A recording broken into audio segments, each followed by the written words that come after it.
Akkuma isin argitan kana majlisa nama sadii wal bira qabadhee isin dhufeera jechuudha. Akkasuma minxaa fi maachii isaa wajjin maashaallah majlisa hedduu kwalitii ta'ee fi oriijinaalii ta'e abbaa 40 meetira 10 fi meetira 8 jechuudha. Kan nama sadii carqiin isaallee carqii baay'ee oriijinaalii kwalitii ka ta'e akkasuma minxaa fi kaaree gurguramu jechaadha.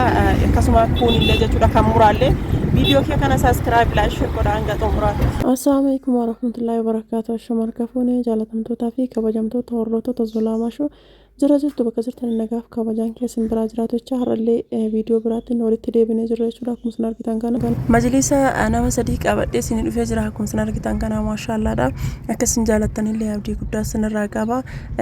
Warri jaalattan kootaati keessan na dubbisaa sinin jedha. WhatsApp fi Telegram in argachuu ni dandeettani. Majlisni kun akkuma isin argitan kana duwwaatii fi akkasuma kafila fiitii kana ta'e jechuudha. Sadiin isaa wal bira sinif baasee sadiin isaa walirra viidiyoo sinif waraabaa jira. Akkuma isin argitan kana sadiinuu minxaa fi mataa ofii qaba. Maashaallah hedduu bareeda. Kanneen sadiin keessan kan jaalattan yoo jiraate kootaa keessan na dubbisaa sinin jedha.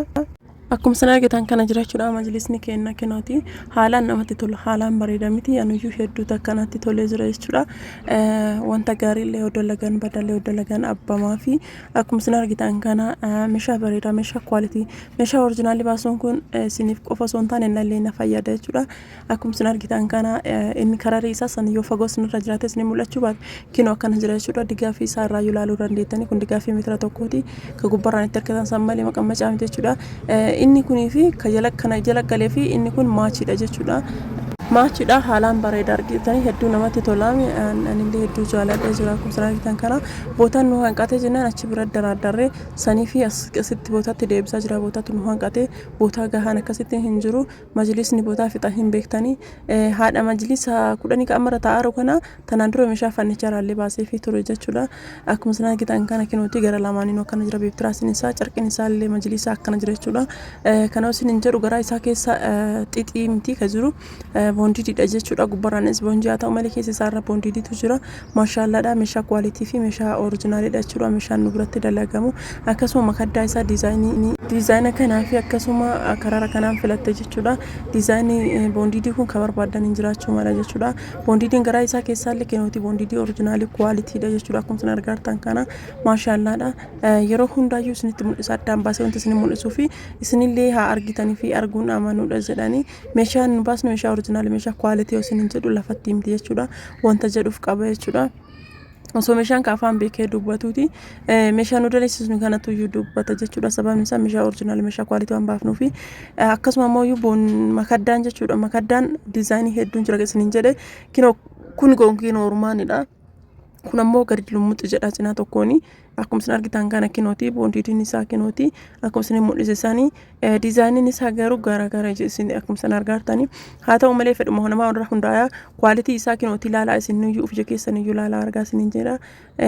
Kwalitiin isaa baay'ee kwalitii fi baay'ee hedduu bareeda ka ta'e jechuudha. Akkuma isin argitan kana maashaallah keessan na dubbisuun raanfatannaa namoonni meeshaa kana barbaadanii isin jedha hordoftoota kiyya taansii akkasuma minxaa fi haalaan bareedduu taate tanallee argitanii minxaa fi tonillee minxaa fi kwalitii taatee fi minxaa fi haalaan bareedduu taate kana jechuudha. Ofii keessan iyyuu ilaalaa isin jedha turkiidha. Kan muramu kaareen muramu sanii miti inni kun kan achumatti muramee wanti hundi isaa dhumatee dhufe san jechuudha. Kan muramullee hoo barbaadan hin jira isin jedha. Haati majlisa kana tanaan dura meeshaa fannicharaa algaa qumsaatiin akkasuma biffee fi direesingii guutuu ajjettee galfattee jirti jechuudha. Yeroo takkatti meeshaa hunda bakka takka bitachuun nama mijatu waan ta'eef itaansitee majlisa kana ajjetteerti jechuudha. Akkasuma immoo itaansitee ammallee meeshaa mana keessaa meeshaa biffee marsaa sadaffaaf ajjechuudhaaf qabdii galfatteerti. Kanaa xumurtee kasanii qabdii galfatteerti jechuudha. Hin beekaa ijoolleen biyya arabaa jirtan hundi keessanuu bakka takkatti yeroo takkatti meeshaa bitattanii xumurachuun baay'ee akka ulfaatu hin beekaa. Jala yoo bitatan malee bakka takka hin danda'amu. Ba'aa hedduutu namarra jira waan ta'eef gara hojii kennatti yoo deebine minxaafiin isin argitan kuni minxaafii turkiitti isin jira. Minxaafii oriijinaalii fi akkasuma minxaafii baay'ee bareedduu taate kana jechuudha. Hedduu namatti tolti. akkaataa kaa'e meetira isin barbaadan hin jirti jechuudha. Namoonni barbaadanii fi namoonni jaalatan kottaa ijaadhaa isin jira kan kaaree illee hin jirti. Inni isiin tun karaa isin barbaadanii fi akkasuma hababaan isa irra jirullee kan isin barbaadan hin jira jechuudha.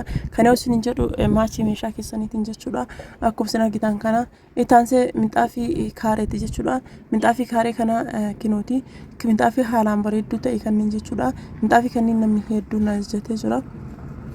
Inshallah amma isin tun dhumatti jirti. Isin tun meetira 17 bichatu jira jechuudha. Warroonni kaaree 22 ajajatan warroonni kaaree 22 ajajatan illee hin jirani. Warroota saniif illee isiniif ajajeera isinii dhufa isiniin jedha. Namoonni ammoo yoo kaaree 17 barbaadanii fudhadhaa isiniin jedha. Isin jalqaba isin mul'ise kun meetiriin takkattiin kaareen takkattiin kuma 3,800 jechuudha. Tan amma harkaa qabutuni baay'ee furdoo fi baay'ee oriijinaalii kataate ofii keessaniyyuu ilaaltanii murteessuu dandeettan jechuudha. Minxaafii akkamii akka ta'e isinuu argaa jirtanii minxaafii haalaan furdaa ta'ee fi macarashaa oriijinaalii ta'e jechuudha. Akkatti namatti tolu ilaala. Inni kun carqii lamaan jira jechuudha. Taansee tun 2,200 jechuudha. Isin tun illee tani jalli isaa jechuudha akka puuttaa jiru sun baay'ee qannasa. Isin kumaa fi hoyi jechuudha. Kumaa fi 100 wayii. Isin kun garuuyyuu oriijinaalidha. Kinootii bootaan hundi isaayyuu turkii ka jedhu san jechuudha. Bootaan marti isaayyuu meelaalaa as argitanii turkii jedha. Qaamni isii guutuun turkii jedha jechuudha. Oriijinaalidha jechuudha. Namoonni barbaadanii namoonni jaalatan jedha isiniin jedha. Akkasuma karariin ashawaa fakkaatu kun illee 1,200 san jechuudha. Isin tuninii fi buleen tun tokko jechuudha. Akkasuma ammoo kan 3,000 foyii sun illee hin jirti. Isin tun kinoo 3,000 fi wayii san jechuudha. Kinooti akkuma san argartan kana. Akkasuma ammoo kan goddanyaan isiillee kinooti jechuudha. Goddanyaan 3,000 fi 800 sun kinoo kana jechuudha. Karariin isii kun silvariidha. Silvariin as osoo hin taane bulee of keessa qaba. Hin bareeda inni kun illee baay'ee bareeda. Haa ta'u malee garuu karaa kaantu kun caalii haa bareedu malee inni illee akkasumatti bareeda jechuudha. Oriijinaalidha lachuyyuu tokko zarii tokko lamaan sun zarii tokko lamaan kun zarii tokko jechuudha. Meeshaan keenya akkana har'a akkana fakkaata. Akka jaalattan abdii guddaa isinirraa qaba. Asumaan viidiyoo kee kanallee saabskiraayib laashee gochuun irraa faatina. Yommuu jaalatanii namoonni isinitti tole keessaan na dubbisaa isiniin jedha. Meeshaa oriijinaalii fi meeshaa babbareedaa kana akka jaalatanii abdii waan qabuuf keessan na dubbisuun irraa faatina isiniin jira. Meeshaa oriijinaalii meeshaa kwaalitii kana jechuudha. Filannoo keessan isa godhaa isiniin jira. Meetirni isaa meetira 10 kan nama 3 isiniin jedhe isinitti himee jira jechuudha. Sadiinuu minxaafii ofii maachii ofii qaba akkuma isin argitan kana maashaallah jedha isiniin jedha.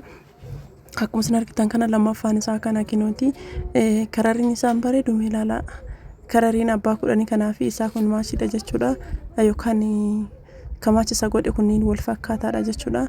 Bootaan nu hanqateen akkana walirra dardarre kan duratti sun meetira 10 kunillee meetira 10 akkasuma immoo ka sadaffaa kunillee meetira 8 jechuudha. Inni kunillee akkuma isin argitan kana maashaallah hedduu bareeda jechuudha. Martuu diizaayiniin isaa tokko karariin isaa garagara teebiliin isaa jalaallee kinoo akkana jira jechuudha. Ka gara nagaraa isin kaa'ame sun achii fi garachaan fi gara isaanuu kaa'ama jechuudha. Maashaallah hedduu bareeda jechuudha. Majlisni kun majlisa haalaan bareedaa ta'ee fi akkasuma boondiidiin isaallee boondiidii kwaalitii ta'e namoonni meeshaa kana jaalatan isinitti tole keessan na dubbisuun irraanfatinaa isiniin jedha. Majlisa haalaan bareedaa ta'ee fi haalaan namatti toludha jechuudha. Akka jaalatan abdii guddaa qaba. Asumaan viidiyoo kee kana saabskiraayib laashee gochuun irraanfatinaa. Hiriyoota keessaniif illee sheer godhaa. Asumaan saabskiraayib godhaa.